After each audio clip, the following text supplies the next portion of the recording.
Bicara kepada kami, urapi kami, tenggelamkan kami Tuhan dalam iman, pengharapan dan kasih-Mu. Sungguh Kau ajaib buat setiap kami. Terima kasih Tuhan. Biar shalom Tuhan memenuhi pikiran dan perasaan kami. Dalam nama Tuhan Yesus, semua yang mengucap syukur katakan amin. Shalom Bapak Ibu Saudara. Hari ini ada banyak gereja merayakan Rosh Hashanah 5781. Tidak semua, tapi banyak sekali. Bertambah tahun, bertambah banyak. Sebelum saya sampaikan, saya mau menjelaskan terlebih dulu. Apa hubungannya kita dengan Israel? 5781 itu kan 5781 itu tahun di mana bangsa Israel itu mulai ada. Dan hari ini adalah tahun yang ke-5781. Cukup tua, saudara. Dibandingkan dengan banyak negara yang kita tahu, termasuk negara Tiongkok yang seringkali setiap tahun ada acara, Israel ini paling tua. Nah, apa hubungannya dengan saudara dan saya? Tolong tampilkan terlebih dulu. Yesaya 60 ayat 22. Saudara, Yesaya 60 adalah nubuat tentang apa yang akan dialami gereja Tuhan. Yang sangat ajaib di akhir dari akhir zaman. Dan ayat 22 ini adalah ayat yang terakhir, di mana akan terjadi sebuah peristiwa, sebuah keajaiban, yang paling kecil akan menjadi kaum yang besar. Saudara, seringkali ada banyak orang yang minder, yang merasa dirinya paling kecil, tidak bisa berbuat apa-apa, uangnya tidak banyak, tidak bisa bersaing dalam bisnis yang besar, semua yang serba terbatas, dan kadang membuat kita merasa saya ini kecil. Kapan ini akan terjadi, saudara? Di mana yang paling kecil menjadi kaum yang besar, yang paling lemah menjadi bangsa yang kuat. Padahal Tuhan berkata Tuhan akan melaksanakannya dengan segera, tapi pada waktunya. Kapan waktunya? Ini jawabnya, saudara. Pendudukmu semuanya orang-orang benar. Tuhan akan membuat, saudara, lawatan terbesar buat bangsa kita. Saya percaya anak bungsu pasti kembali. Mereka memiliki negeri untuk selamanya. Kalimat yang terakhir yang ini kuncinya. Baca bersama saya 2-3. Mereka sebagai cangkokan yang kutanam, kunya Tuhan, sendiri untuk memperlihatkan keagunganku, bukan untuk kesombongan kita. Saudara, Tuhan ingin orang yang bangsa yang kecil, yang lemah, siapapun kita gereja Tuhan, dicangkokan. Tuhan punya niat dicangkokan kepada sebuah pohon yang besar, ke sebuah pohon yang luar biasa, tujuannya supaya memperlihatkan keagungan Tuhan. Saudara, sejujurnya contoh sepele ya. LED seperti ini, saudara. Di Jakarta tuh nggak banyak juga. Yang model curve seperti ini. Karena harganya berbeda jauh dengan yang flat. Pada waktu tim NDC ke sini, dan mereka melihat tempat kita, mereka sampai tanya, sewa di mana, pinjam di mana. Saudara, itu sebetulnya keagungan Tuhan. Kenapa? Karena kita sebetulnya nggak punya uang. Kita lemah, kita kecil. Bukan kota besar. Tapi kita punya Tuhan yang besar. Yang ngapain? Yang melaksanakannya pada waktunya.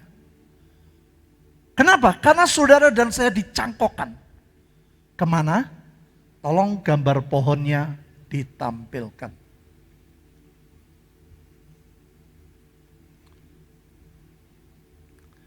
Saudara, dalam Roma 11, 17, 18, Tuhan Yesus sebagai akar dari pohon zaitun yang sangat besar. Kalau saudara kita ke Israel, ke Taman Getsemani, saudara tahu ya, itu pohon dari zaman Tuhan Yesus sampai sekarang tidak berubah. Nah saudara, kita dicangkokkan ke sebuah pohon yang ajaib. Yang Abraham, Ishak, Yakub, Isakar, Yusuf, Musa, Gideon, Barak, Simson, Yefta, Daud, Samuel, Elia. Para rasul perjanjian baru. Kita tidak dicangkokkan kepada raja-raja yang jahat. Kita tidak dicangkokkan kepada orang-orang yang lemah. Tapi kita sebetulnya bangsa lain saudara. Dicangkokkan kepada pohon zaitun yang luar biasa. Isakar nyedot kekayaan bangsa-bangsa. Kepintaran hebatnya orang-orang Israel saudara. Di seluruh dunia. Orang-orang Israel itu luar biasa. Kepandaiannya hebat. Dan saya mencicipi pada waktu saya ujian S2, S3. Di mana profesor itu sampai stop, dia berkata, sudahlah yang lain. Saya bingung. Itu bukan kepandaian saya. Itu keagungan Tuhan. Saya mencicipi, saudara. Kita mencicipi kekayaan yang Tuhan berikan. Gedung ini dibangun dengan ajaib. Kita tidak pernah hutang kepada toko besi satupun. Semua pada waktunya kita mesti bayar. Pada waktunya bayar. Tidak pernah ada yang menunda. Kita sedang dicangkokkan. Nah kalau saudara tidak mau dicangkokkan, saudara nggak bisa. Saudara terlalu lihat sistem cangkok ya. Kita ini tanaman, Alkitab berkata, tunas liar. Yang tidak menghasilkan apa-apa. Tapi begitu dicangkokkan ke tanam, ke pohon zaitun, yang getahnya penuh berkat. Maka saudara akan nikmati. Itu sebabnya tidak semua gereja. Dalam satu gereja pun tidak semua saudara punya pengertian seperti itu. Makanya tadi malam saya kumpulin pemimpinnya dulu. Saya pribadi banyak belajar saudara. Kalau pemimpinnya nggak nangkep dengan jelas, nggak mungkin saudara bisa mengalirkan dari kepala ke janggut ke jubahnya. Sebuah pengertian-pengertian yang tidak mudah. Apa itu P-Alep? Apa itu 5781? Rosh Hashanah artinya tahun baru. 5781. Ini sebetulnya berlaku untuk bangsa Israel. 5 itu artinya hey, saudara. Jadi zaman dulu, raja-raja Israel selalu menantikan janji Tuhan, tuntunan Tuhan di tahun baru. Pada waktu tahun baru muncul, ada tulisan-tulisan saudara. Nah raja itu harus menangkap apa itu maksudnya? Tegurannya apa? Pesannya apa? Tahun depan tidak boleh apa? Tahun depan harus berbuat apa? Contohnya pada waktu Daud tidak memperhatikan. Dia jatuh dengan Batsheba. Israelnya menang, tapi Daudnya hancur. Gak ada artinya sudah. Nah demikian juga buat hidup kita. 5781 saudara harus ngerti. Pesan Tuhan apa? 5 Tuhannya hey. Ini gambaran tangan mengangkat saudara. Artinya apa? selama saudara tidak pernah mengangkat tangan, tidak pernah menyerah kepada Tuhan, maka anugerahnya nggak bisa turun. Hidup dalam penyerahan, penuh kepada Tuhan sehingga anugerahnya turun. 5 itu anugerah. Tapi gambarnya, angkat tangan. Ada banyak orang berjuang dengan pikirannya. Berjuang dengan kekuatannya. Tidak melakukan apa kata Tuhan. Sehingga kegagalan demi kegagalan. Tuhan mau kita naik jadi kepala bukan jadi ekor. Karir kita terus naik. Hidup kita terus naik. Untuk memberkati banyak orang. Setiap ditampilkan saudara sampai hari ini kita terus membagi orang. Membagi sembako. Itu menyentuh. Kita manusia aja tersentuh apalagi Tuhan. Saya hari ini senang melihat ada anak kecil ikut nari. Saudara, kalau anak kecil itu gak punya pikiran apa-apa. Gak pengen nari dilihat orang tuh enggak.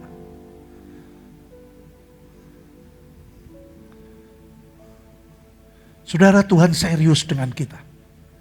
Tuhan pengen anugerahnya berlimpah dalam hidup saudara dan saya. 7, itu mata kapak. Mata kapaknya saudara gunakan enggak? Untuk menghabisi kedagingan kita. 7 itu artinya zayin. Mata kapaknya kita pakai enggak? Untuk menghabisi kelemahan-kelemahan kita. Saudara dan saya, kita semua gak ada yang sempurna. Kita banyak kekurangan. Tetapi Tuhan berkata, aku memberikan kamu kuasa. Bukan hanya mengusir setan. Mengalahkan kelemahan-kelemahan kita. Yang percaya katakan. Nah, kita ingat saudara firman yang disampaikan Ibu Nani. Pedang. Untuk menghabisi semua musuh. Ini tahun peperangan saudara. Peperangan rohani. Bukan perang melawan orang. Perang melawan roh-roh jahat di udara. Suzette Hatting berkata, corona itu jangan perangi coronanya. Jangan memikirkan coronanya, tapi roh di belakang corona. Itu semua pekerjaan setan. Alkitab berkata setan itu pencuri, pembunuh. Berapa banyak orang yang mati. Nah, selama gereja tidak mau gunakan, kita semua hanya termenung, stay at home, work from home, gak apa-apa. Tapi kebablasan sudah sampai kita gak bisa apa-apa. Tidak punya kreativitas. Tidak mengerjakan sesuatu. Saya bersyukur tim kita saudara. Besok ada yang Senin, ada yang Selasa, ada yang Jumat. Pergi ke NTT, pergi ke NTB. Ke tempat-tempat orang yang susah. Orang-orang yang menderita. Yang tidak disentuh banyak orang. Kita keluar duit banyak sudah. Kirim mereka.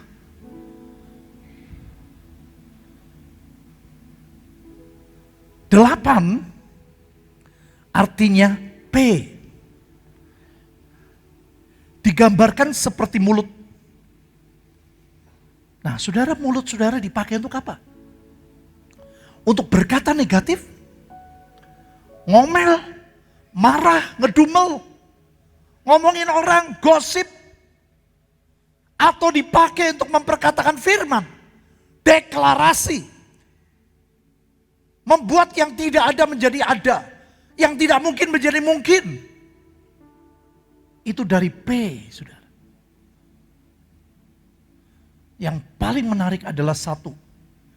Ini angka 80, ini 30, ini 1. Dijumlah 111. Ini bicara Tritunggal, saudara. Itu unity. Ada banyak orang keluarganya ribut, suami istri terus menerus. Orang tua, anak, kakak, adik, mertua, menantu. Saudara membiarkan roh itu terus berjalan bekerja.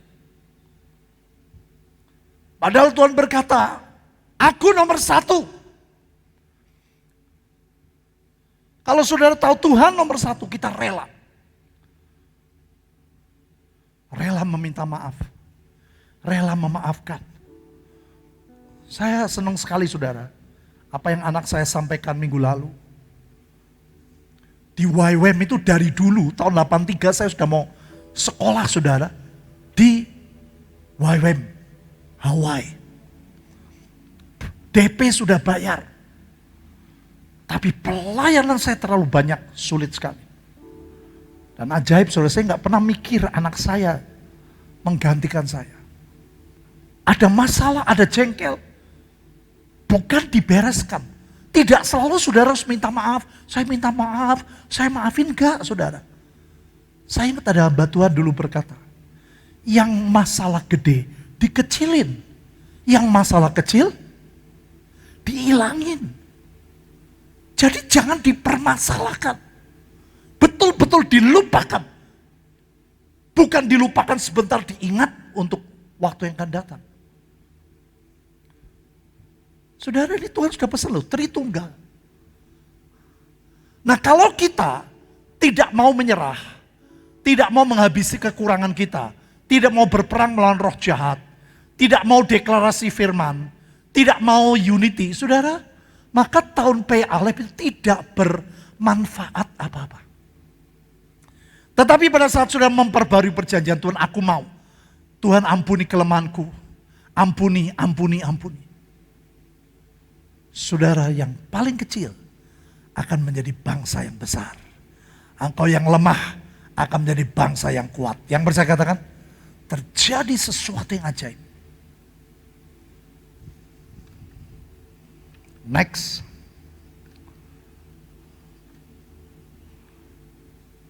Ini contoh saudara. Pada waktu Ben-Hadad mengepung Samaria, mengerikan saudara, terjadi banyak hal.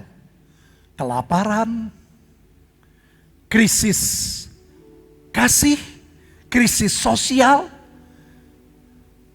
raja Israel tidak punya iman, hancur imannya. Sudah bisa baca sendiri. Perempuan, ibu sampai mau masak anaknya, saudara.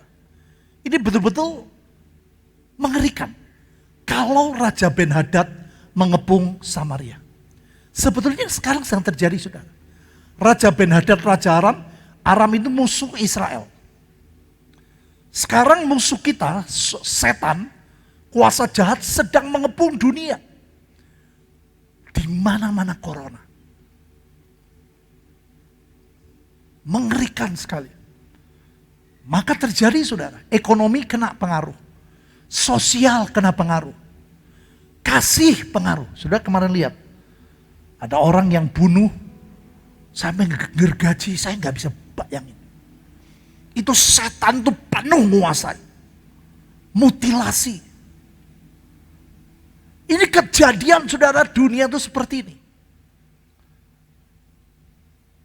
Next. Ya, kami memasak anak, Bu, coba. Saudara, ini aneh.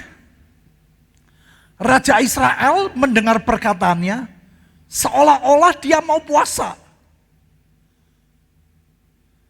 Dia mengkoyakkan pakaiannya. Tapi ucapannya ngawur. Beginilah kiranya Allah menghukum aku. Bahkan lebih dari itu jika masih tinggal kepala Elisa bin Safat atas tubuhnya pada hari ini. Elisa ini nabi. Elisa ini justru yang dipakai Tuhan menyadarkan bangsa Israel. Tapi justru dimusuhi oleh raja. Raja menganggap ini semua karena Elisa. Lihat saudara. Kalau orang tidak mau nyerah. Orang ngomong sakar PDW. Berbuat semaunya sendiri. Ini seperti Raja Aram. Tapi luar biasa saudara, saya kagum sekali ayat 32. Elisa duduk-duduk di rumahnya sambil ngopi. Ada ayatnya enggak? Sorry. Para tua-tua duduk bersama dia. Raja menyuruh seorang berjalan mendahulunya. Tetapi sebelum suruhan sampai kepada Elisa, Elisa nabi, saudara, dia ngomong, tahukah kamu si pembunuh menyuruh orang untuk memenggal kepalaku? Awas-awaslah, apabila seorang itu datang, segeralah tutup pintu, tahan dia, supaya orang itu jangan masuk. Tugas kita adalah menahan kekuatan musuh. Yang percaya katakan, kita berkata demi nama Tuhan Yesus, roh antikris belum waktunya muncul. Sekarang adalah waktunya lawatan, waktunya tuaian jiwa, waktunya perpindahan kekayaan untuk memberi makan orang miskin, rohani dan jasmani. Halo, tahan saudara. Selagi ia berbicara dengan mereka, datanglah mendapatkan dia. Berkata raja padanya, sesungguhnya malapetaka ini daripada Tuhan. Ngeri saudara. Hari-hari ini ada banyak imannya goncang. Seolah-olah berkata ini semua corona dari Tuhan. Bukan saudara. Semua tanaman yang tidak baik bukan datang dari Tuhan. Penyakit bukan datang dari Tuhan. Pekerjaan musuh, pekerjaan Ben Hadad, pekerjaan Raja Aram. Ini Raja Israel, tapi keblinger saudara. Luar biasa ini saudara. Semua mujizat terjadi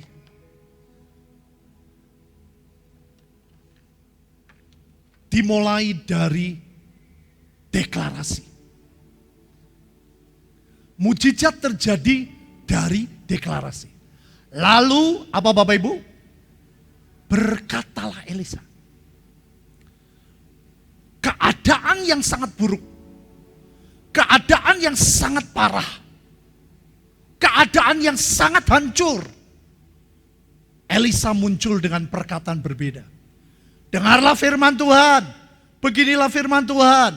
Besok kira-kira waktu ini sesukat tepung terbaik akan berharga sesikal. Artinya pemulihan ekonomi.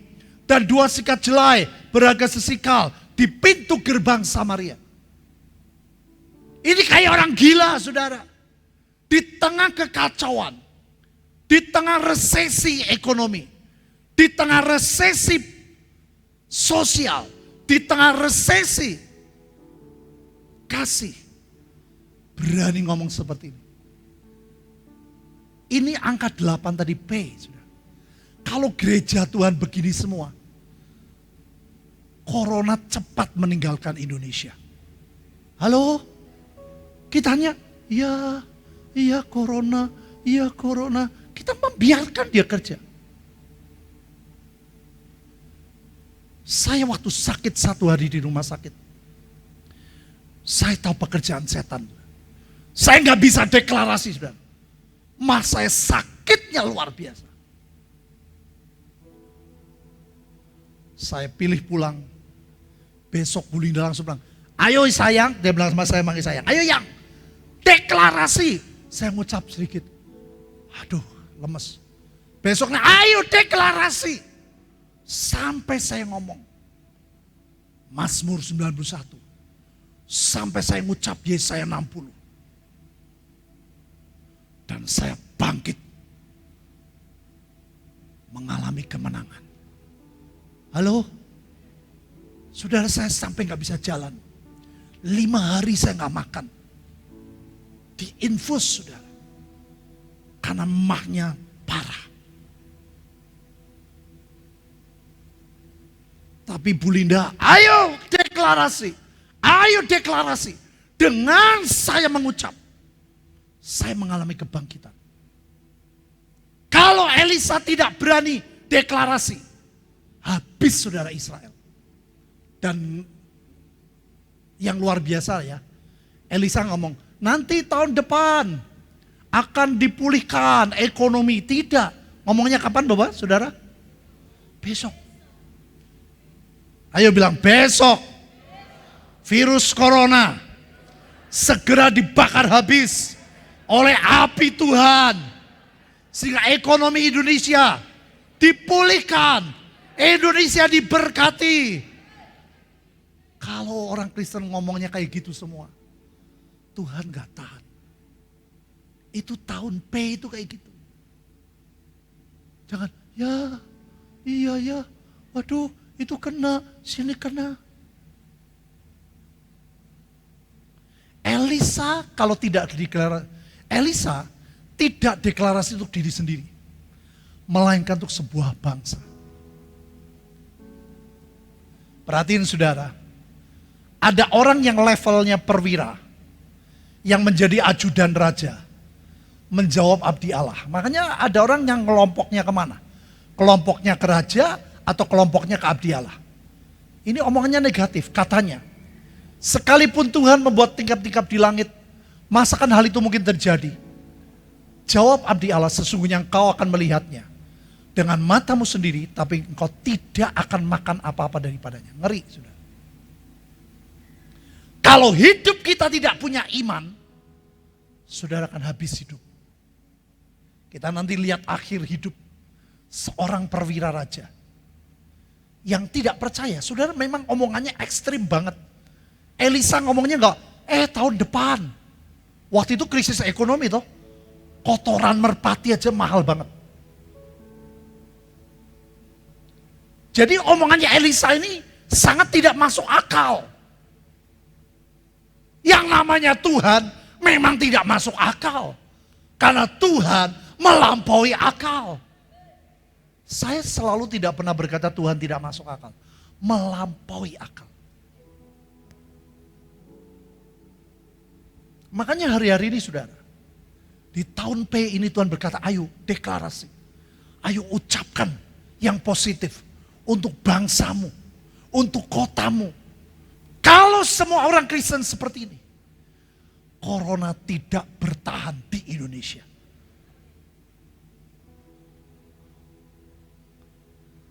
Nah, beda saudara. Ini perwira, tampilannya hebat, tapi nggak punya iman.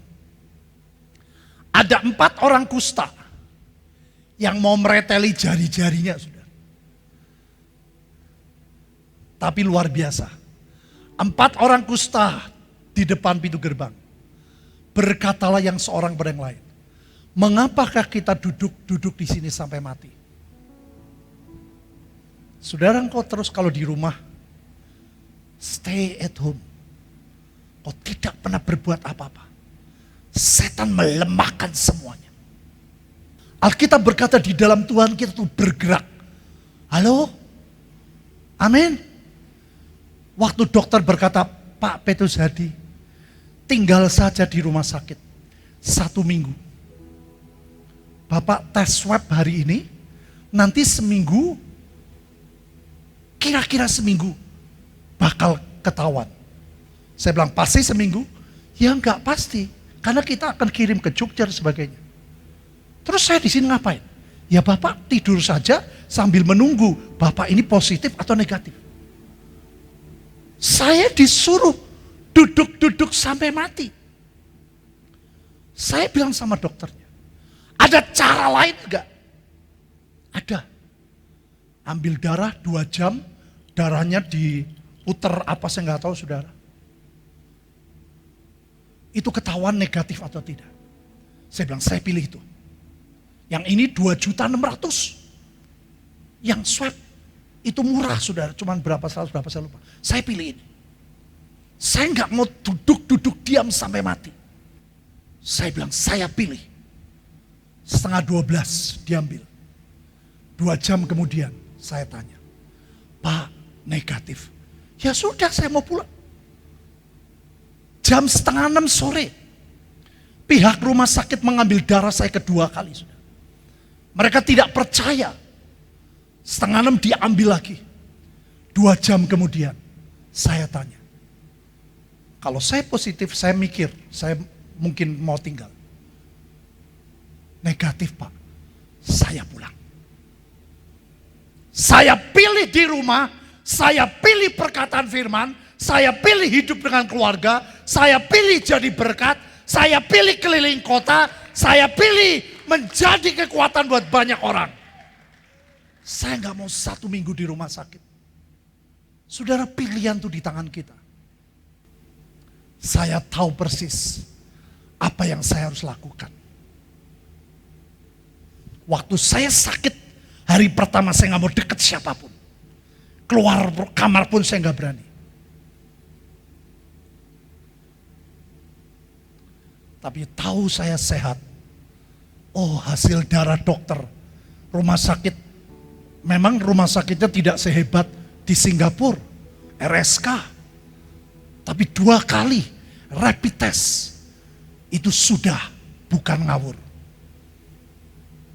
Saya nggak mau tidak jadi berkat buat orang. Saya mau jadi berkat buat sebanyak mungkin orang. Ini saudara, Tuhan pakai 4 orang kusta. Makanya jangan duduk diam, saya bersyukur. Siapa yang mau NTB? Saya apa? Luar biasa. NTB begini-begini loh, gak apa-apa Pak. Ayo temui mereka. Sentuh mereka. Siapa yang mau NTT? Saya Pak. Jangan pilih diam saudara. Engkau duduk terus mati saudara. Rohanimu mati. Kreativitasmu mati. Semua. Hidup kita jadi tidak berguna. 4 orang kusta ini unity saudara. Mereka tuh sepakat. Kita jangan tinggal di sini. Kita juga mati. Kita ke seberang. Ketemu Tante Aram, kita juga mati. Tapi dari mati dalam, ayo kita ke sana aja. Saudara, luar biasa nih. Ini nekat yang benar saudara. Kalau kita nggak pernah nekat jadi anak Tuhan. Bukan nekat yang ngawur. Saudara. Kita nggak pernah lihat apa-apa. Kalau engkau melangkah dengan iman, maka Tuhan akan berbuat keajaiban. Yang percaya katakan, saudara percayalah, sesuatu yang ajaib harus terjadi dalam hidup kita. Yang percaya katakan, lalu pada waktu senja, bangkitlah mereka masuk ke tempat perkemahan orang Aram. Tetapi ketika mereka sampai di pinggir tempat perkemahan orang Aram, tampaklah tidak ada orang. Kenapa saudara? Karena Tuhan yang perang. Raja Aram ketakutan, dikira Raja Israel menyewa banyak bangsa untuk memerangi mereka. Padahal siapa yang berperang? Siapa? Tuhan dan para malaikatnya. Saya sudah berkali-kali. Saudara dengar sendiri pada waktu saya mau ditangkap di China. Borgol sudah saya lihat sudah. Sedih sekali. Saya bilang Tuhan, tak pikir mingning Alkitab tok Petrus mlebu penjoro. Aku koyo ngalami. Saya sedih saudara. Tapi ya saya bilang oke lah Tuhan. Asal bangsa Cina diselamatkan. Begitu saya rela, Tuhan buat mujizat. Saudara, percayalah hidupmu di tangan Tuhan. Bukan di tangan virus corona. Halo? Amin. Tuhan kerja. Ya, ini sampai mereka ngumpulin. Saudara ngumpulin apa nih? Mereka mengangkut apa Bapak Ibu? Emas. Emas sungguhan loh. Bukan Mas Budi. Bukan Mas Jono. Emas. Terus perak dan awalnya mereka menyembunyikan. Terus mereka lapor ke raja. Pada waktu lapor ke raja, raja nggak percaya. Ini aneh sekali. Mereka lapor, mereka berseru, memberitahu apa yang terjadi. Ya, terus para penunggu pintu, mereka memberitahu kepada raja apa yang sedang mereka lakukan. Tapi raja nggak percaya, saudara. Awalnya raja nggak mau percaya bahwa apa yang mereka alami itu real. Apa yang dikatakan Elisa, firman merubah yang tidak ada menjadi ada. Firman merubah yang tidak mungkin menjadi mungkin. Halo? Pergilah mereka menyusul orang sampai. Penuh pakaian perkakas yang dilemparkan oleh orang Arab. Waktu mereka lari terburu-buru. Pulanglah suruhan itu menceritakan itu kepada raja. Maka keluar penduduk kota itu menjarah tempat perkemahan Arab. Ini waktunya bukan kita dijarah, kita menjarah jiwa-jiwa, menjarah kekayaan untuk menolong banyak orang miskin. Halo. Karena itu, lihat Bapak Ibu, sesukat tepung yang terbaik berharga sesikal, dan 2 sukat jelai berharga sesikal sesuai jawab. Kalau engkau berani deklarasi, virus corona habis, dibakar habis terus tiap hari, Indonesia akan lihat kemuliaan Tuhan. Dibedakan, saudara. Saya yakin banget kenapa? Karena dari pintu gerbang timur, yang paling timur adalah Indonesia. Indonesia itu ada di hati Tuhan. Sampai Yesaya berkata, negeri yang banyak pulaunya, di situ hati Tuhan ada. Itu Indonesia, saudara. Negeri yang banyak pulaunya. Adapun raja telah mendapat perwira, mengawasi pintu gerbang. Lihat apa yang terjadi. Rakyat, apa Bapak Ibu? Menginjak-injak dia di pintu gerbang. Lalu mati sesuai dengan perkataan abdi Allah. Dan terjadi juga seperti yang dikatakan abdi Allah padanya. 2 sukat jelai berharga sesikal, 2 sukat terbang terbaik berharga sesikal. Besok kira-kira waktu ini di pintu gerbang Samaria. Firman Tuhan adalah firman keajaiban. Yang sepakat katakan, pada waktu itu perwira menjawab abdi Allah. Sekalipun Tuhan membuat tingkap tinggal, sudah hati-hatilah, jangan ngomong, wah ini Indonesia udah 7,2% loh yang mati. Waduh, Jawa Tengah, waduh ini tambah banyak. Saudara pilih mana? Pilih percaya fakta atau percaya firman. Ada orang berkata, sekalipun Tuhan membuat tingkap di langit, masakan hal itu mungkin terjadi? Tetapi Elisa berkata, sesungguhnya engkau akan melihatnya dengan matamu sendiri, tetapi tidak akan makan apa-apa daripadanya. Mengerikan. Demikian terjadi kepada orang itu. Rakyat menginjak-injak dia di pintu gerbang, lalu matilah ia. Saudara, hanya 2 pilihan. Engkau menginjak atau engkau diinjak. Kalau engkau menginjak masalah, engkau menginjak keadaan, mari berdiri bersama Tuhan. Kalau engkau mau diinjak-injak, hidup dengan kebodohan, tidak percaya akan janji Tuhan, tidak mau deklarasi, saya pilih menginjak-injak masalah. Saya pilih berdiri bersama Tuhan. Saya pilih hidup dalam kemenangan. Saya pilih hidup dalam kemuliaan. Saya pilih hidup dalam keajaiban. Yang percaya katakan, mari kita bangkit berdiri, saudara. Kiara kata kasata kata karala. Kiara kata kata kalala.